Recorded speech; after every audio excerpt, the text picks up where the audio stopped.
Puji nama Tuhan. Shalom. Ada sukacita di tempat ini. Haleluya. Lambaikan tanganmu. Hari ini biarlah menjadi hari yang terbaik yang Tuhan sudah jadikan di dalam kehidupan kita. Mari sama-sama kita berdoa. Tuhan, kami mengucap syukur untuk pada pagi hari ini, Tuhan. Jika Engkau sudah menjaga melindungi kami di istirahat kami yang malam hari, hingga pagi ini kami boleh ada bersama-sama dengan kami. Kami memuji memuliakan Engkau. Kami mau datang kepadamu, Tuhan. Kami mau meninggikan namamu, Yesus. Karena kami yakin, kami percaya Engkau hadir di tengah-tengah saat kami memuji menyembah Engkau. Ini hidup kami, Tuhan. Ini hati kami, Tuhan. Kami mau siapkan semuanya hanya untuk hormat kemuliaan daripada nama Tuhan. Terima kasih Tuhan Yesus. Terima kasih bila urapan-Mu turun atas setiap kami. Engkau hadir di tengah-tengah kami. Ibadah kami ini dari awal pertengahan sampai pada kesudahannya boleh menyenangkan hati Tuhan. Terima kasih Tuhan Yesus. Terima kasih hanya di dalam nama Tuhan Yesus. Haleluya. Amin. Terima kasih Yesus. Terima kasih. Kami mau meninggikan nama-Mu. Hanya nama-Mu yang kami tinggikan di tempat ini, Yesus.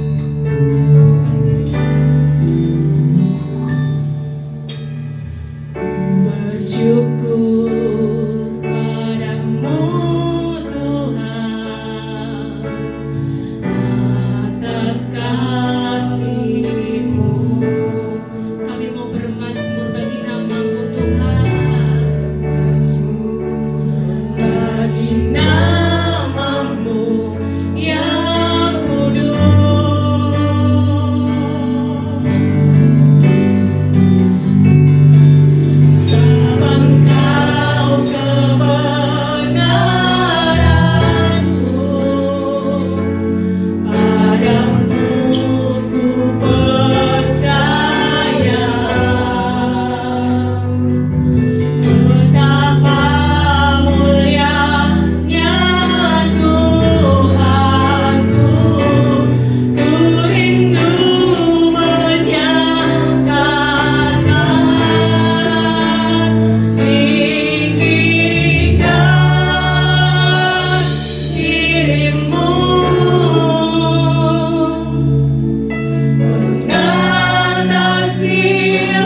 Tepuk tangan untuk kita yang luar biasa. Mari bersuka cita pada tulis sama tangannya yang bilang dalam sampai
semua, ku kan berbakti bersamamu.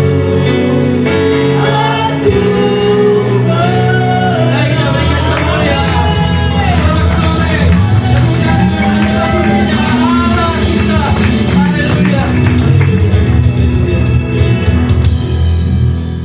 Bapa di surga, kami mengucap syukur, kami berterima kasih.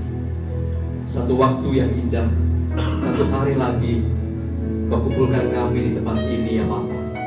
Bukan sebagai sebuah rutinitas, tapi sungguh-sungguh kami datang ke rumah Tuhan. Kami datang ke hadirat-Mu ya Bapa, untuk kami semuanya bersuka cita, bersorak-sorai. Kami mau memuji, kami menyembah Engkau, dan terlebih kami mau mendengarkan apa yang menjadi kehendak-Mu, apa yang menjadi isi hati-Mu ya Bapa untuk kami. Karena hanya kehendak-Mu itulah, hanya isi hati-Mu itulah ya Bapa, firman-Mu yang hidup itulah yang akan sungguh-sungguh memberikan kepada kami kehidupan yang sejati. Kami sungguh mengucap syukur buat anugerah-Mu yang besar.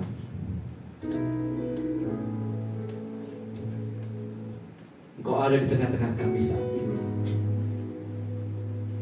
Engkau bertahta di atas pujian dan penyembahan kami. Oleh karena itu ya Bapa, saat ini kami membuka telinga kami membuka hati kami dan pikiran kami untuk ditaburi dan untuk ditanami dengan firman yang hidup yang daripada Engkau, sehingga kami beroleh kekuatan jika kami menjalani hari-hari hidup kami di tengah-tengah dunia ini.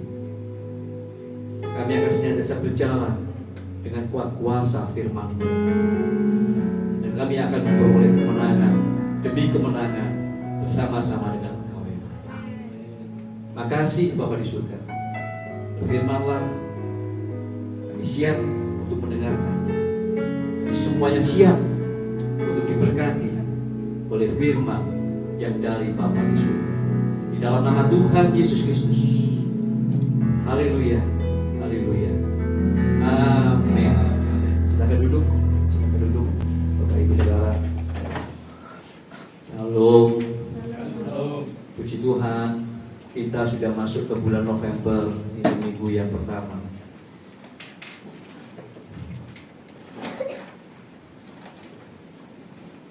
Waktu berjalan begitu cepat ya Bapak Ibu Saudara. Tahun 2023 tinggal 55 hari lagi sudah akan berakhir dan berganti memasuki tahun 2024. Ya. Sangat cepat ya. Saya merasa bahwa Natal rasanya baru aja berlalu, tahun 2022. Sekarang sudah mau Natal lagi. Saya nggak tahu nih anak-anak teman-teman STT yang baru datang, ada rasa cepat sekali kan di Surabaya? Sudah berapa bulan? Ya, tapi yang jelas waktu menjadi begitu cepat ya. Nah, ini adalah minggu yang pertama. Kita akan bersama-sama nanti mengambil bagian dalam perjamuan kudus, Bapak Ibu Saudara. Sebelum kita sama-sama masuk dalam perjamuan kudus, saya akan mengajak kita untuk merenungkan kebenaran firman Tuhan yang saya percaya Roh Kudus menolong saya untuk mempersiapkan ini bagi kita semuanya, bukan cuma buat saudara, tetapi juga buat saya, ya, buat kita jemaat dan juga saya sebagai gembala di tempat ini, Gereja Betani Shalom Family, ya. Nah, ini yang akan kita bahas adalah sesuatu hal yang sangat mendasar sebagai seorang Kristen. Tapi Saya tahu juga faktanya banyak orang Kristen masih tidak memahami dengan tepat dan lengkap akan hal yang sangat mendasar ini. Apa itu? Yaitu tentang iman, tentang percaya. Nah, padahal kalau kita baca Alkitab, sangat begitu sering kita menemukan kata iman dan kata percaya. Tapi kalau kita ditanya, apa itu iman? Apa itu iman? Saya nggak yakin dari saya bertanya ke 100 orang Kristen, ada 10 orang yang menjawab dengan sesuai yang Alkitab katakan, sesuai dengan yang Injil katakan tentang apa itu iman. Kalau saya tanya, apa itu jambu? Apa itu komputer? Apa itu durian? Mungkin lebih gampang sekali kita menjawabnya. Tapi kalau ditanya apa itu iman? Ayo, adakah anak STT yang mau berusaha menjawab? Apa itu iman? Apa iman? Percaya. Percaya? Iman. Iman? Percaya. Gitu. Ya, itu kebanyakan jawaban dari hampir sebagian besar orang. Iman adalah percaya, percaya adalah iman. Ya, memang secara etimologi, secara arti kata bahasa, betul. Iman, percaya, percaya, iman. Ya.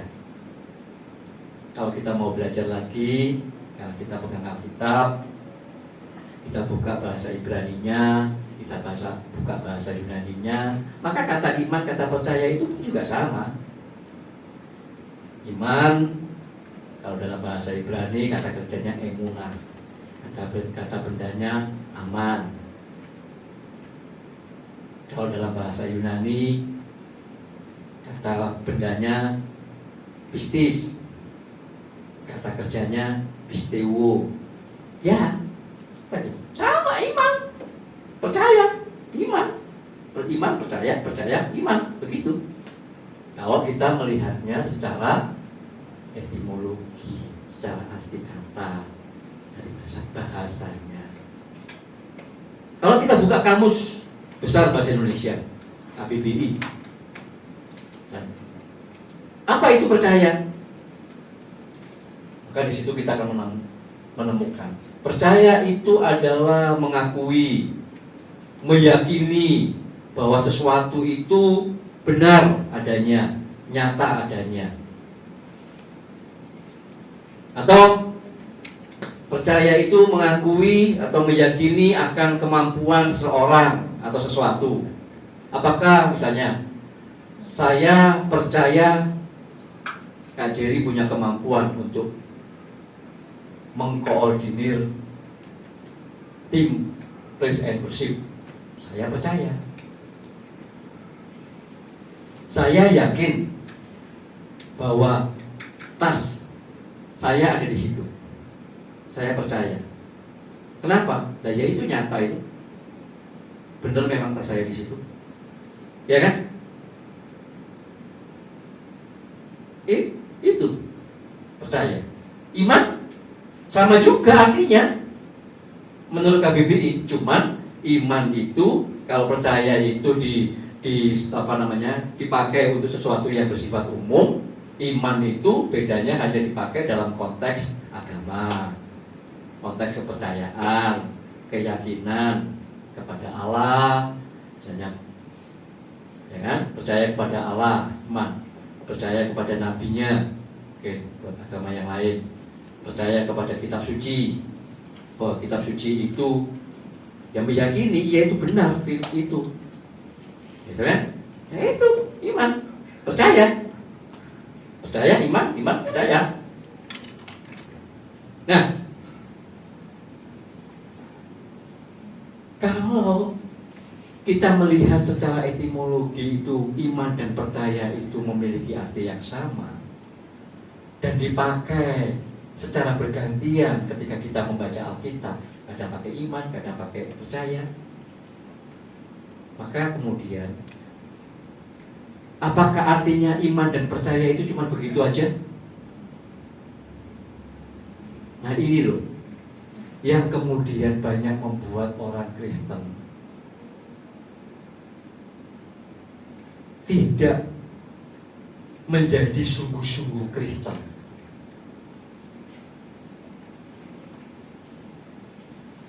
Karena hal yang sangat mendasar tentang iman ini ternyata nggak punya pemahaman yang komprehensif, yang benar dalam konteks secara kekristenan, bukan cuma secara etimologi, secara arti, tetapi secara kekristenan itu bagaimana? Secara Injil itu apa iman? Percaya itu apa di dalam kekristenan, di dalam Injil itu?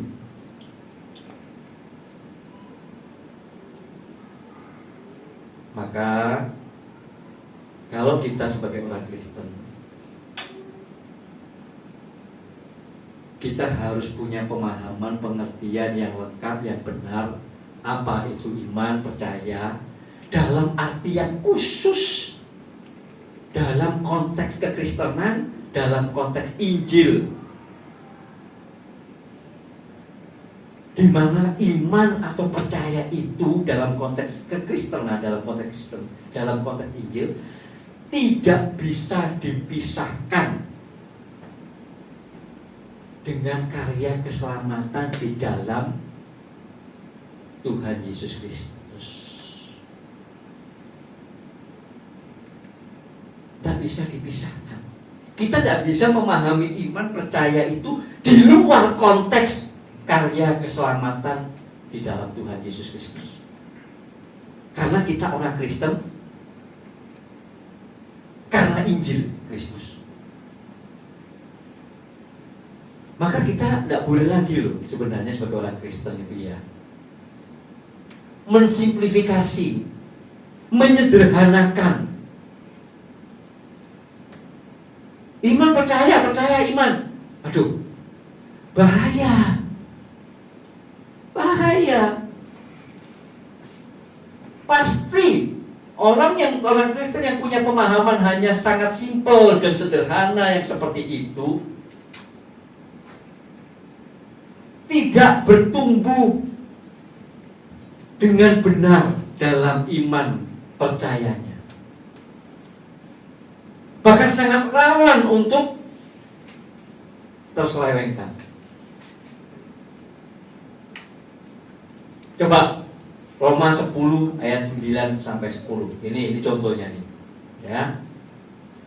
Saya masih kasih 2 contoh. Kalau kita itu cuma iman percaya iman itu simpel aja, begitulah sudah. Ya. Roma 10 ayat 9 dan 10. Coba. Kita ayat ini kan sangat terkenal toh? Sebab jika kamu mengaku dengan mulutmu bahwa Yesus adalah Tuhan dan percaya dalam hatimu bahwa Allah telah membangkitkan Dia dari antara orang mati, maka kamu akan diselamatkan. 10. Karena dengan hati orang percaya dan dibenarkan, dengan mulut orang mengaku dan diselamatkan. Terus kita memahami ayat ini seperti apa? Kalau kita iman percaya iman, ya wes toh. Kan saya sudah percaya dalam hati, saya sudah mengaku dengan mulut Yesus itu Tuhan Juru Selamat. So, apalagi? Kan sudah katanya diselamatkan. Hati percaya, dibenarkan. Mulut mengaku, diselamatkan. Sudah toh? Selesai. Apalagi kekristenan?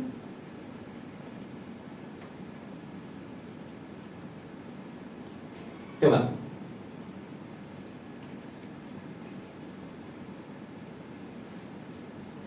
Yakobus 2 ayat 19.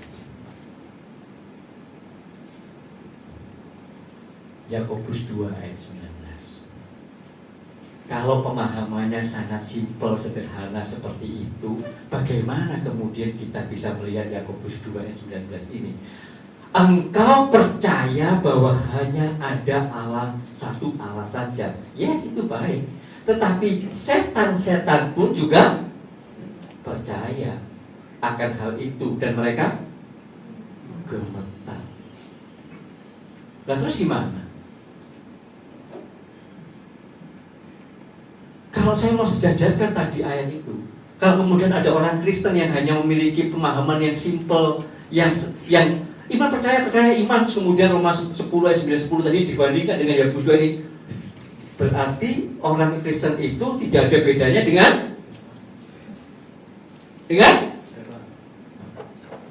bahkan lebih, karena banyak orang Kristen tidak gemel, sementara setan gemetar. Loh, piye coba? Ayo. Nah, maka tidak boleh kita itu memiliki pemahaman tentang iman, percaya itu seolah-olah itu sesuatu yang ya apa sih yang dipikiri orang iman, ya percaya ya iman, terus gitu aja, kok repot gitu. No. Tidak begitu loh.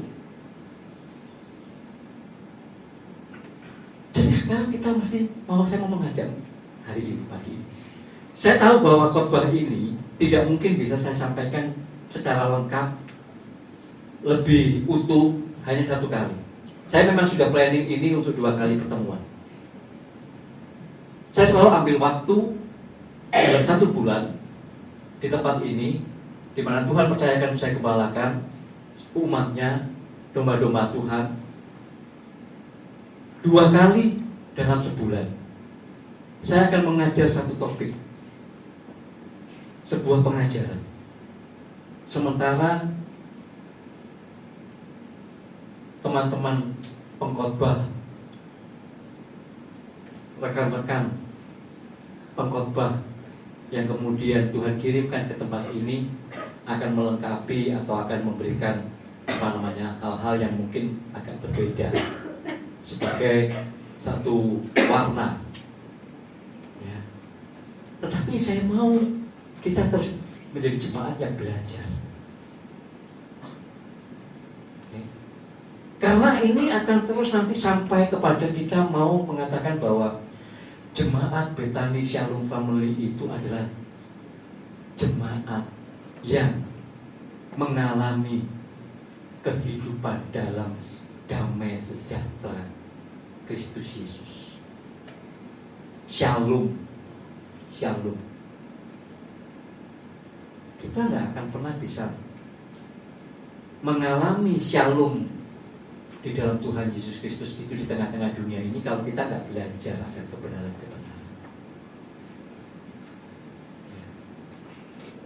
Kita akan nanti secara khusus membahas ini ya.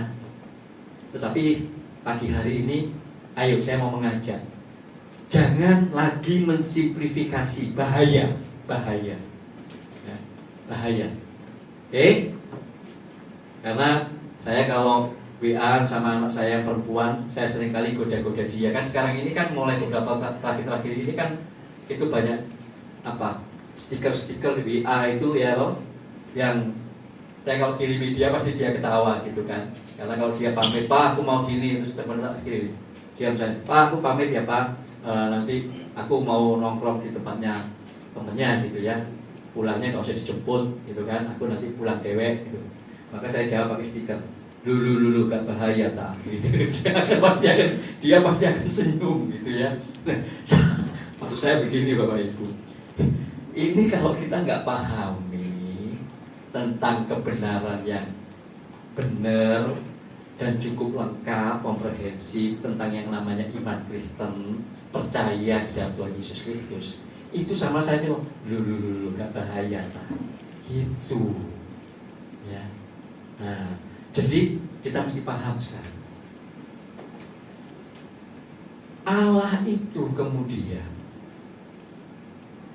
sudah memberikan di dalam batin semua manusia ada sebuah kesadaran, ya, yang kalau orang itu mau merenung, duduk diam, dia mau jujur dengan dirinya, dia akan mau mengakui, dia akan mempercayai bahwa ada suatu, ada pribadi yang maha kuasa, yang maha besar, yang kemudian itu disebut sebagai Allah, yang disembah, yang kemudian itu menciptakan segala sesuatu, alam semesta, manusia, dan semuanya ini. Itu Allah sudah taruh. Okay. Bahkan orang yang mengatakan aku ateis, aku tidak percaya, kalau dia mau jujur, dia mau renung-renungkan, dia akan mengaku. Maka ini adalah pemahaman iman itu secara umum. Anugerah, katakan pakai anugerah ya, umum untuk semua orang, semua manusia. Ada sesuatu yang kita harus yakini, percayai, akui itu ya. Iya, ada Allah. Tadi dari Yakobus 2 ayat 9 tadi, karena iblis itu, setan-setan itu pernah berhadapan dengan Allah, karena mereka pernah tinggal di dalam hadirat Allah sebelum mereka menjadi setan, maka mereka kemudian tidak hanya percaya, mereka benar-benar gemetar. Karena mereka pernah melihat, artinya mereka pernah ada di dalam, mengalami di dalam hadirat Allah yang begitu dahsyat. Mereka gemetar. Sementara manusia, kita, saudara saya yang belum pernah, kita belum tentu gemetar, karena kita nggak tahu, nggak bisa bayangin seperti apa.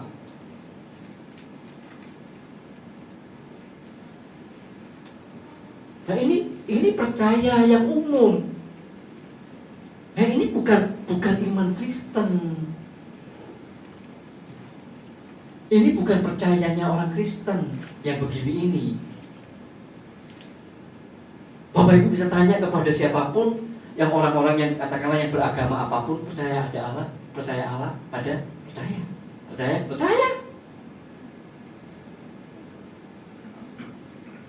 Bahkan di antara mereka ada yang begitu percayanya sampai mereka itu taat menjalankan ibadah atau liturgi ibadah agama mereka kan dengan sangat ketat. Kenapa mereka lakukan? Karena percaya Allah ada. Nah yang begini bukan iman Kristen, bukan percaya Kristen. Maka kita perlu harus belajar apa itu iman Kristen, percaya Kristen itu. Jangan sampai kemudian kita setiap bulan satu kali kita mengambil bagian dalam perjamuan kudus, tubuh dan darah Tuhan Yesus, tapi sebenarnya kita nggak pernah paham hal yang sangat mendasar ini. Nah, apakah itu iman Kristen? Iman di dalam Tuhan Yesus Kristus itu apa? Maka saya mau mengatakan, iman dalam Tuhan Yesus Kristus atau iman Kristen itu bukan iman yang umum. Itu adalah iman yang khusus. Itu adalah iman yang khusus. Khususnya bagaimana? Yang pertama, iman Kristen, iman dalam Yesus Kristus itu adalah iman yang khusus karena dia adalah anugerah yang khusus untuk umat pilihan. Tidak semua orang, tidak semua manusia dipilih oleh Allah dan kemudian beroleh anugerah khusus iman percaya di dalam Tuhan Yesus Kristus.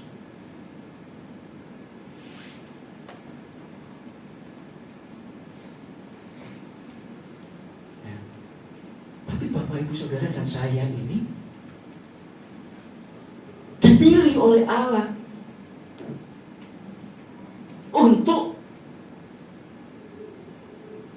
diberikan anugerah khusus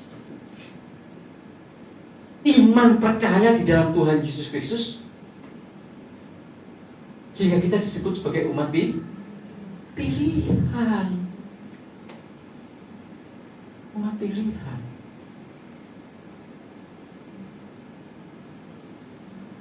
Kalau dalam bahasa Alkitab, Allah memanggil semua orang. Allah panggil, tetapi sedikit yang dipilih.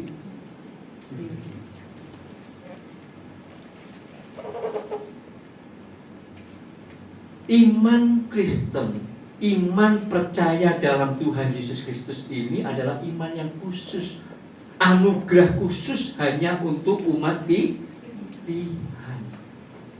Jangan salah ya, kita kemudian menjadi umat pilihan itu bukan karena kemudian kita ini layak, karena kita ini pantas memenuhi syarat,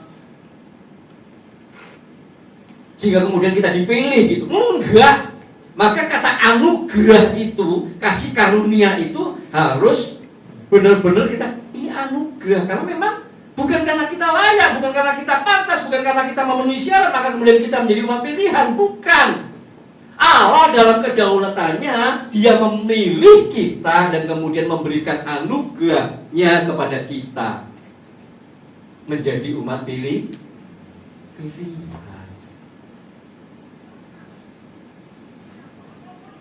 Nah, ini prolog.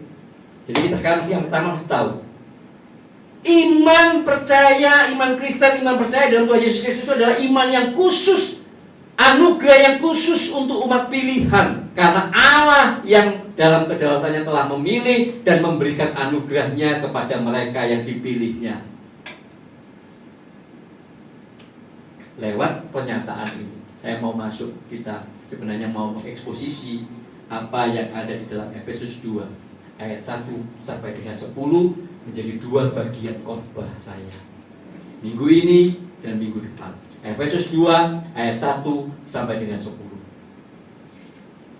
Kita akan sama-sama mengeksposisi ini. Yang pertama, Efesus 2 bagian yang pertama, saya akan membaginya menjadi 3 bagian. Yang pertama, Efesus 2 ayat yang pertama sampai dengan yang ketiga. Ayo kita sama-sama buka Efesus 2 ayat yang pertama sampai dengan yang ketiga. Oke, ini sudah ditampilkan. Kamu dahulu sudah mati karena pelanggaran-pelanggaran dan dosa-dosamu. Kamu hidup di dalam dosa-dosa itu, dalam pelanggaran-pelanggaran itu, karena kamu mengikuti jalan dunia ini, karena kamu mentaati penguasa kerajaan angkasa, yaitu roh yang sekarang sedang bekerja di antara orang-orang durhaka. 3. Sebenarnya dahulu kami, kita, saudara dan saya juga terhitung di antara mereka ketika kita hidup di dalam hawa nafsu daging dan menuruti kehendak mana ini? Putus. Daging dan pikiran yang jahat. Pada dasarnya kami adalah orang-orang yang harus dimurkai sama seperti mereka yang lain. Kita sampai di situ kan? Efesus 2 ayat 3? Sudah. Poinnya dalam Efesus 2 ayat 1 sampai 3 ini, kita semuanya itu sebenarnya adalah orang-orang yang layak dibinasakan.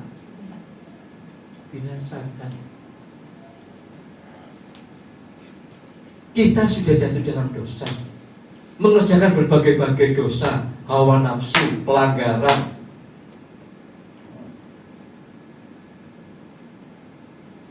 Orang-orang yang memang sudah sepantasnya, selayaknya, seharusnya dimurkai oleh Allah karena dosa. Itu Efesus 2 ayat 1 sampai 3 itu. Kita ini benar-benar wis buang, terbuang karena dosa. Sampah, bahkan lebih jijik dari sampah.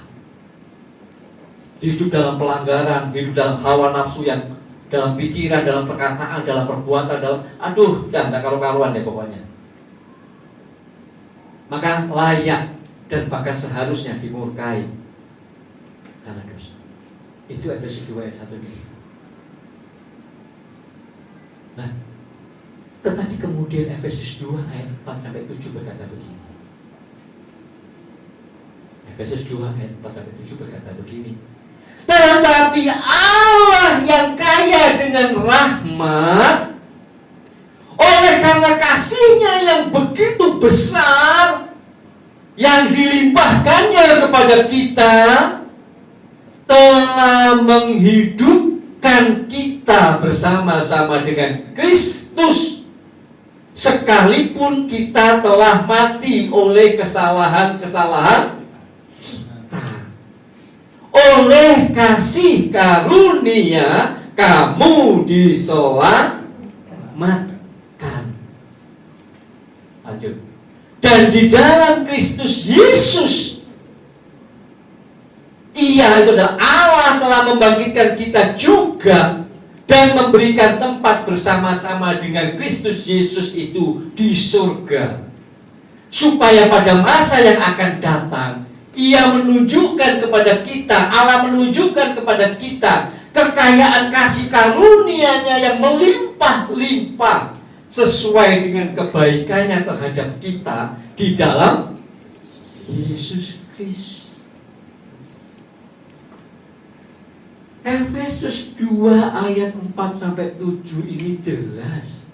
Kita yang seharusnya dimurkai Allah karena pelanggaran-pelanggaran dan dosa-dosa kita, kemudian Allah itu dalam kedaulatannya, Dia kemudian memilih kita, memberikan anugerah keselamatan dan bahkan pengharapan kekal di dalam kerajaan surga di dalam Yesus Kristus.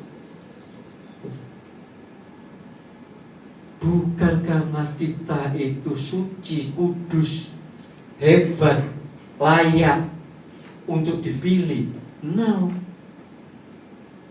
Tetapi semata-mata karena anugerah. Inilah anugerah khusus yang kita mesti ngerti. Kasih karunia Allah buat kita dipilihnya.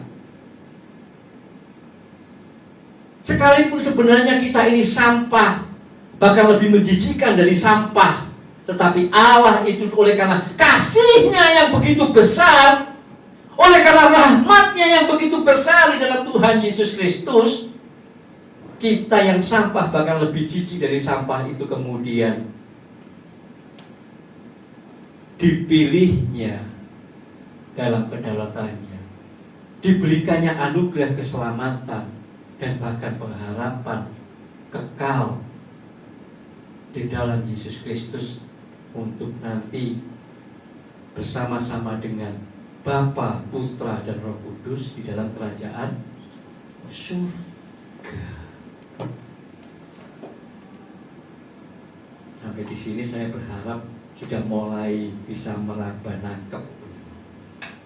Ya, kita bicara dalam konteks iman, percaya Kristen. Oke. Nah, lanjut Efesus 2:8-10. Nanti Efesus 2:8-10 ini secara detail-detailnya bagaimana itu berlangsungnya saya akan bahas di minggu depan. Tapi kita baca dulu karena ini masih ada kaitannya dengan bagian pertama ini. 8. Sebab ini ayatnya sangat terkenal sekali, Efesus 2 ayat 8. Sebab karena kasih karunia kamu diselamatkan oleh mestinya gini kan. Sebab karena kasih karunia kamu diselamatkan. Titik. Kalau kita tadi baca dari ayat Efesus 2 ayat 1 sampai dengan ayat 7 kan, mestinya gak usah ada oleh iman mestinya. Sebab karena kasih karunia kamu diselamatkan. Sudah mestinya. Tapi enggak. Ada oleh iman. Itu bukan hasil usahamu, tetapi pemberian Allah. 9. Itu bukan hasil pekerjaanmu. Jangan ada orang yang memegahkan diri. 10. Karena kita ini buatan Allah, diciptakan dalam Kristus Yesus untuk melakukan pekerjaan baik yang dipersiapkan Allah sebelumnya. Ia mau supaya kita hidup di dalamnya. Secara khusus ayat 10 ini saya akan bahas di bagian yang kedua dari khotbah ini. Tetapi hari ini ayo kita soroti Efesus 2 ayat 8 tadi. Balik ke Efesus 2 ayat 8. Dikatakan, sebab karena kasih karunia kamu diselamatkan. kemudian koma. Oleh iman. Maka di sini kita mesti paham sebagai orang Kristen, sebagai orang-orang percaya di dalam Tuhan Yesus Kristus. Ini loh bedanya iman percaya kita dengan semua yang lain. Apa itu? Kalau tadi yang umum itu Allah, ada Allah yang menciptakan langit, itu umum ya, ingat kan? Yang kedua, anugerah yang kita terima khusus hanya untuk umat pilihan di dalam Yesus Kristus. Itu anugerah iman khusus di dalam Yesus Kristus, tidak yang lain. Yang kedua, ternyata iman di dalam Yesus Kristus itu adalah iman yang menyelamatkan. Loh Pak, kalau begitu yang umum, yang lain-lain tadi itu bukan iman yang menyelamatkan Pak. Anda sudah ngerti sendiri, saya nggak perlu jawab. Dan memang itu bukan concern kita. Oke? Itu urusannya masing-masing. Tetapi yang kita tahu dari apa yang Alkitab katakan, iman di dalam Kristus Yesus itu adalah iman yang menyelamatkan. Ini kita mesti paham. Roma 1 ayat 16-17. Roma 1 ayat 16-17. Iman yang menyelamatkan. Iman yang menyelamatkan. Orang itu kadang-kadang berpikir begitu. Iman yang menyelamatkan. Lah ya wis toh, wis selamat toh. Belum. Apa itu selamat? Selamat apanya? Ya kan? Nah, iman yang menyelamatkan. Roma 1 ayat 16. Sebab aku mempunyai keyakinan yang kokoh dalam Injil, karena Injil adalah kekuatan Allah yang menyelamatkan. Setiap orang yang percaya, pertama orang Yahudi, tetapi juga orang Yunani. 17. Sebab di dalamnya, di dalam Injil itu, di dalam Injil Kristus itu nyata kebenaran Allah yang bertolak dari iman memimpin kepada iman. Sebab ada tertulis, orang benar akan hidup oleh iman. Nah ini kalau dibaca, orang benar hidup oleh iman. Apa iman? Iman yang menyelamatkan, kita mesti tahu. Nah, maka saya menulis iman yang menyelamatkan itu sebenarnya adalah sebuah sarana, sebuah fasilitas, bahkan sebuah kuasa yang Allah berikan kepada umat pilihannya kita, supaya umat pilihan itu lewat sarana ini, lewat fasilitas ini, lewat kuasa ini, iman akan membuat kita itu bisa selalu terhubung dengan Allah. Tanpa iman tidak bisa kita itu terhubung, berrelasi dengan Allah. Tak bisa. Maka Yohanes 1 ayat 12 berkata begini. Kata Yunani yang dipakai untuk ini adalah exousia, privilege, fasilitas, kuasa. Tetapi semua orang yang menerimanya, yang percaya kepada Yesus Kristus, diberinya kuasa, diberinya exousia, diberinya privilege untuk supaya menjadi anak-anak Allah, yaitu mereka umat pilihan yang percaya dalam nama Yesus Kristus.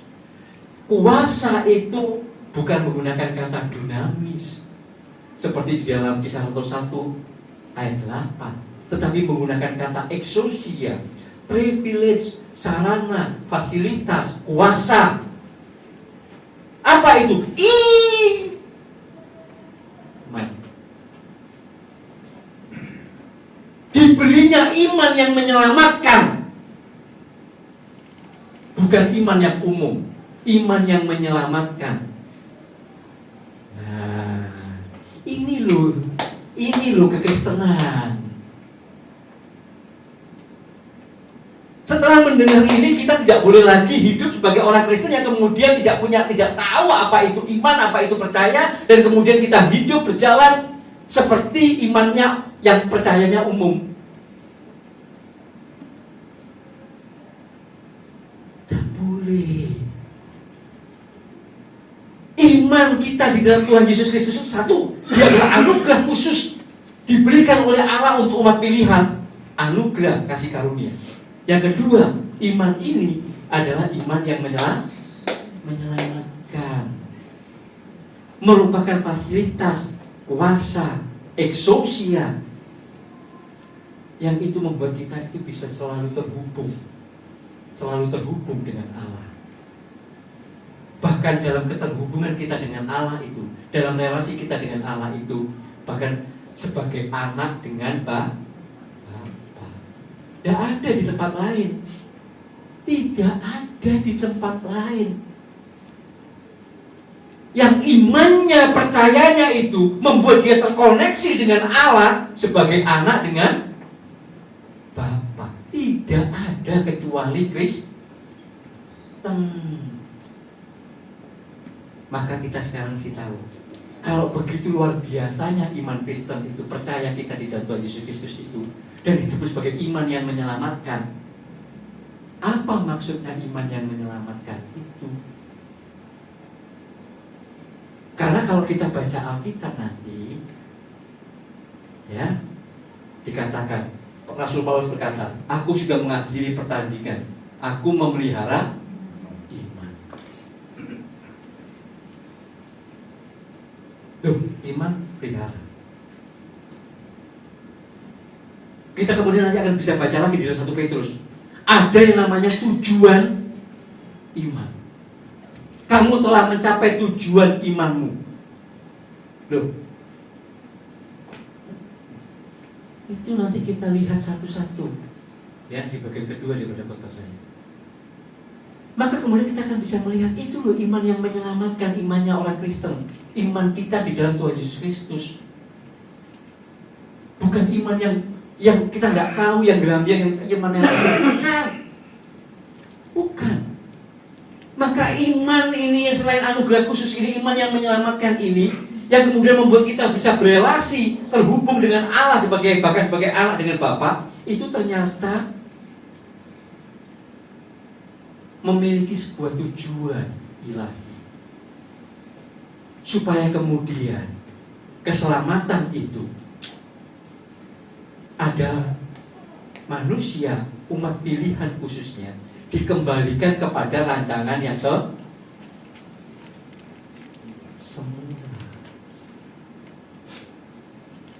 Di titik itu, maka kita akan mengalami shalom lagi. Ada banyak orang tidak mengerti.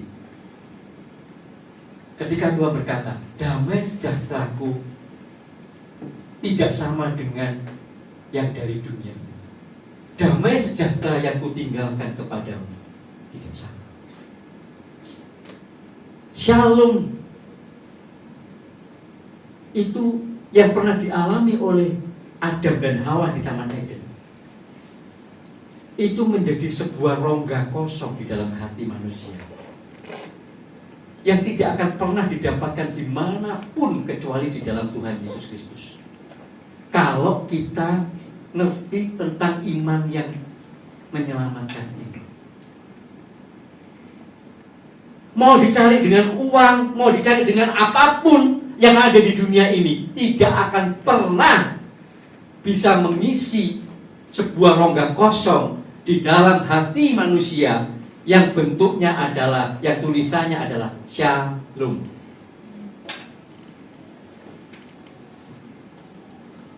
Karena itu hanya ada di dalam Tuhan Yesus Kristus untuk umat pilihan yang beroleh anugerah khusus, iman percaya di dalam Tuhan Yesus Kristus, dan yang adalah iman yang menyelamatkan itu.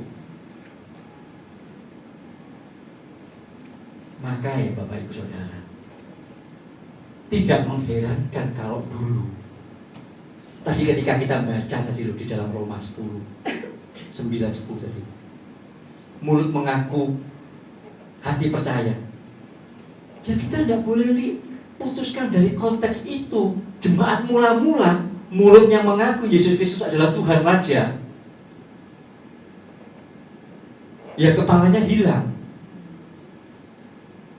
Betul. Ya kemudian mereka akan ditangkap, dimasukkan ke ditarungkan dengan singa, jadi makanan singa. Tetapi atas semuanya itu Alkitab mencatat dan sejarah kekristenan mencatat mereka tetap bersuka cita. Mereka tidak kehilangan damai sejahteranya sekalipun mereka menghadapi maut dari hari ke hari. Shalom itu sudah ada dalam hati mereka di dalam kekristenan yang mula-mula itu. Mereka sudah menerima iman yang menyelamatkan itu. Mereka menjalani iman, mereka memelihara iman yang menyelamatkan itu. Mereka mengalami shalom itu, sekalipun berhadapan dengan singa, sekalipun berhadapan dengan tentara Romawi yang sewaktu-waktu bisa menganiaya bahkan membunuh mereka. Mereka tidak kehilangan shalom itu. Hari ini musuh kita bukan singa, hari ini musuh kita bukan tentara Romawi, hari ini musuh kita adalah uang, hiburan, rumah mewah, ya toh, materialisme. Kita berpikir semuanya itu bisa kemudian membuat kita itu mengalami damai sejahtera. Pertanyaan saya, bisa? Tak bisa. Maka hanya iman yang menyelamatkan di dalam Tuhan Yesus Kristus itulah, kalau kita bisa mengerti dengan paham, dengan benar, dengan cukup lengkap, dan kemudian kita menjalani hari-hari kita itu di dalam iman yang menyelamatkan ini, maka disitulah kita akan mengalami dari hari ke hari. Sekalipun kita harus melewati lembah, sekalipun kita harus melewati sungai yang deras, sekalipun kita harus mendaki bukit, bahkan mungkin mendaki gunung sekalipun, di sana kita tetap akan mengalami shalom. Kita akan tetap mengalami damai sejahtera di tengah berbagai tantangan apapun dalam hidup ini. Kalau memang kita mengerjakan, berjalan, hidup di dalam iman yang menyelamatkan ini di dalam Yesus Kristus. Maka, yuk, iman yang menyelamatkan itu apa? Waktunya nggak cukup kan?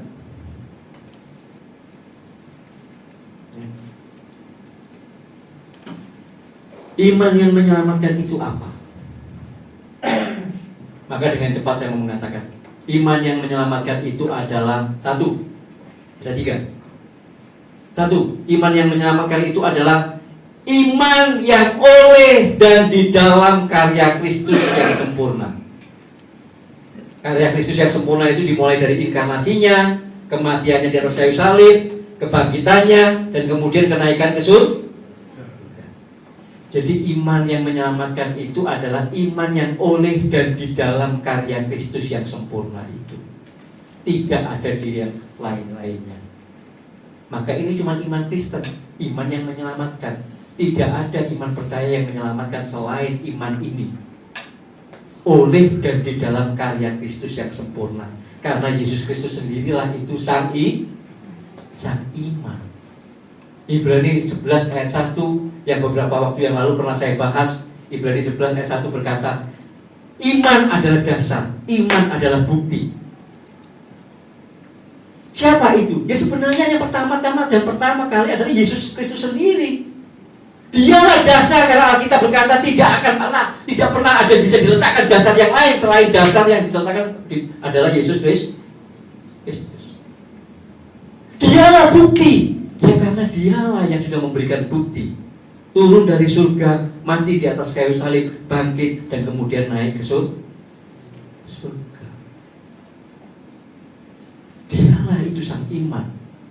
Bahkan di dalam Ibrani 12 ayat 2 dikatakan bahwa Yesus Kristus itu adalah archegos, founder, author, Prince of Faith, bahkan sekaligus sebagai finisher, penyelesai, penyempurna iman. Siapa itu? Ya Yesus Kristus sendiri. Maka iman yang menyelamatkan ini adalah oleh dan di dalam karya Kristus yang sempurna. Saya nggak bisa menghindar bagian yang pertama ini. Aplikatifnya mungkin agak sedikit, tapi bagian yang kedua nanti akan begitu banyak yang aplikatif. Kenapa? Saya bocorkan satu hal.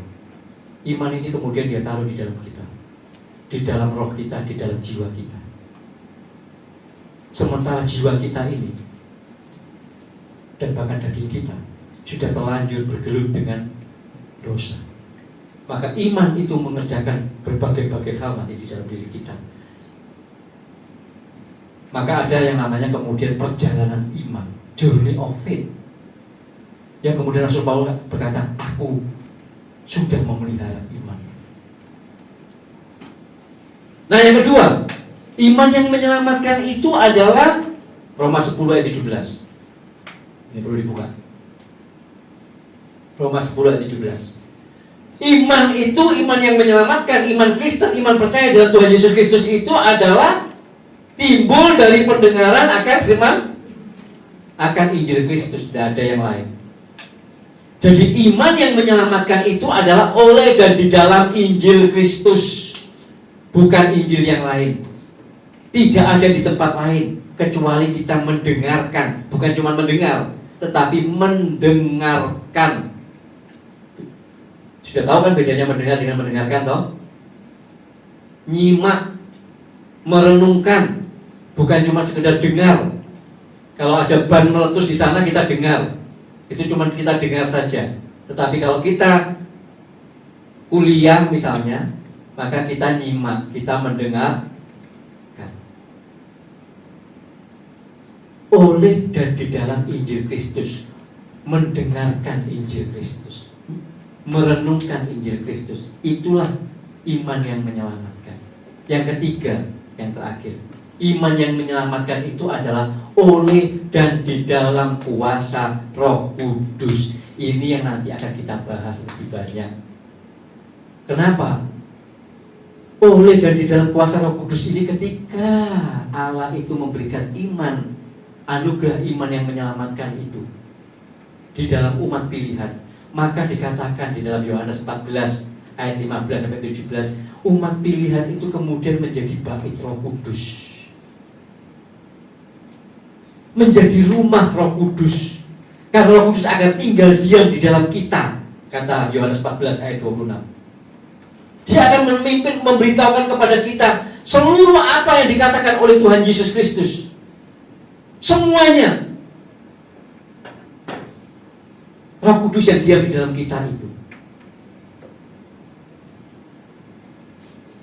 Nah, oleh karena Roh Kudus yang diam di dalam kita, di mana kita mau menjadi rumah Roh Kudus, kita menjadi rumah Roh Kudus, maka disitulah umat pilihan itu oleh kuat kuasa Roh Kudus, di dalam kuasa Roh Kudus dimampukan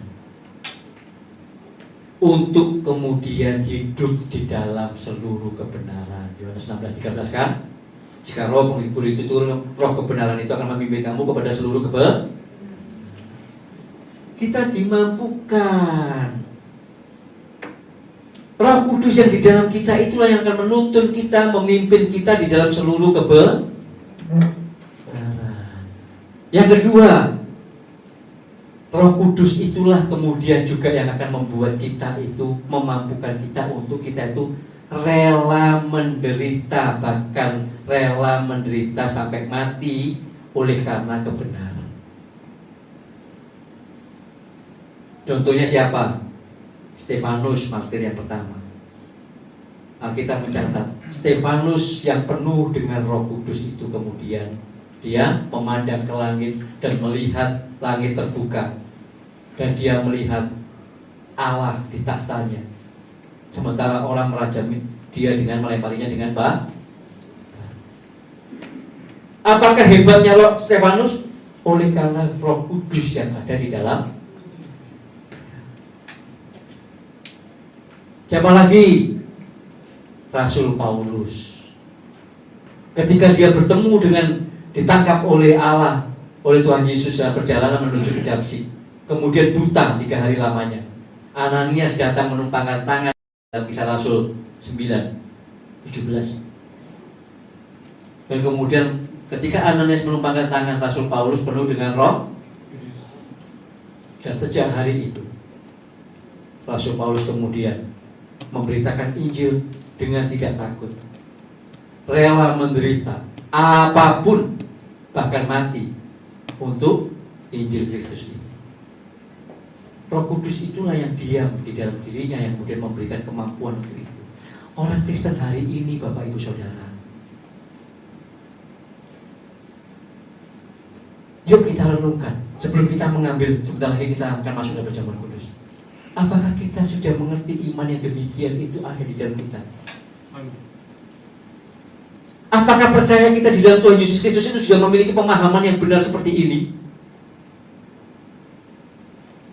Atau kita cuma sekedar beragama? Kita tidak ada bedanya dengan orang-orang yang lain yang mengatakan percaya kepada Allah. Betapa memprihatinkan. Maka kita perlu banyak belajar. Karena sejatinya iman yang menyelamatkan yang Allah anugerahkan kepada kita sebagai umat pilihan itu dikatakan dalam 1 Yohanes 5 ayat 4. Ini ayat yang terakhir kita kemudian masuk dalam perjamuan kudus. Saya minta tolong pada teman-teman presentasi 1 Yohanes 5 ayat 4. Iman yang menyelamatkan di dalam Tuhan Yesus Kristus ini, yang Allah berikan, anugerahkan kepada umat pilihan itu, dikatakan Yohanes 1 Yohanes 5 ayat 4.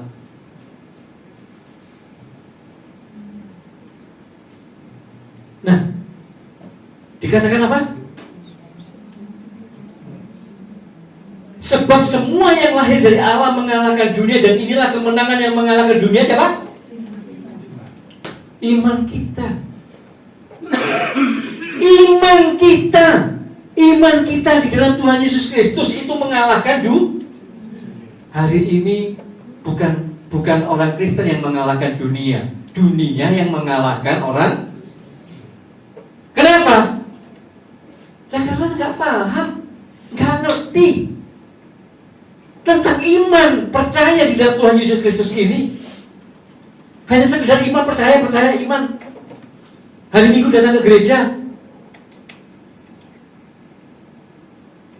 Senin sampai Sabtu kemudian yang menjalani hari-hari biasa. Kalau ditanya orang, ya orang Kristen, saya orang Kristen. Hari Minggu ke gereja lagi. Ya imannya nggak mengalahkan dunia yang mengalahkan orang Kristen. Kan ini sesuatu yang sangat miris dan memprihatinkan. Padahal justru sebenarnya oleh iman yang menyelamatkan di dalam Tuhan Yesus Kristus inilah, maka umat pilihan itu memiliki kuasa untuk mengalahkan dunia. Iman yang mengalahkan dunia. Sehingga umat pilihan itu akan kemudian berproses sampai berhasil untuk menjadi umat pilihan yang kembali seperti rancangan Allah semula sebelum jatuh di dalam dosa, yang seperti Tuhan Yesus Kristus. Roma 8:29-30. Dipilih, kemudian Allah turut bekerja dalam segala sesuatu supaya mereka semua menjadi serupa dengan gambaran anaknya Yesus Kristus. Oleh iman ini, oleh iman inilah iman yang menyelamatkan itu. Maka setiap kita harus mengerti, setiap orang Kristen harus paham. Amin. Minggu depan saya akan lanjutkan bagian yang kedua, bagaimana proses iman yang menyelamatkan ini di dalam kita, khusus membahas Efesus 8 ayat yang ke-10. Oke, ayo kita masuk dalam perjamuan kudus.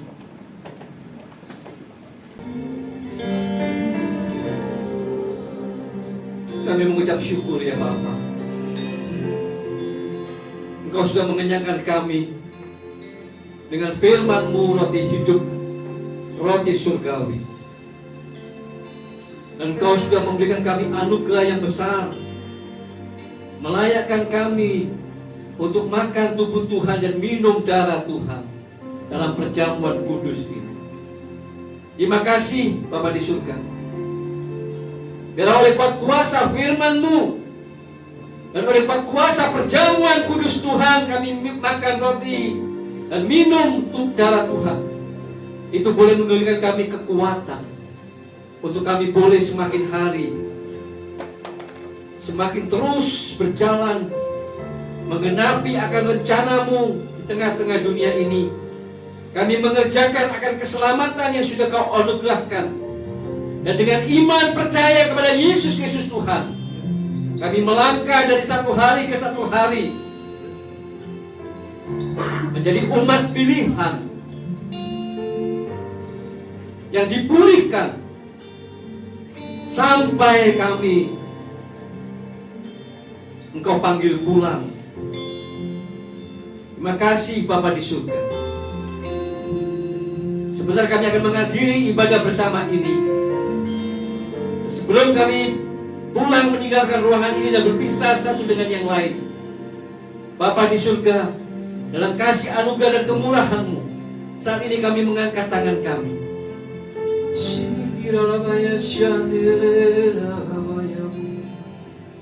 Haleluya, haleluya. Jemaat yang dikasihi Tuhan, Engkau sudah mendengar akan Injil Kristus, dan Engkau sudah makan akan tubuh dan minum darah Tuhan.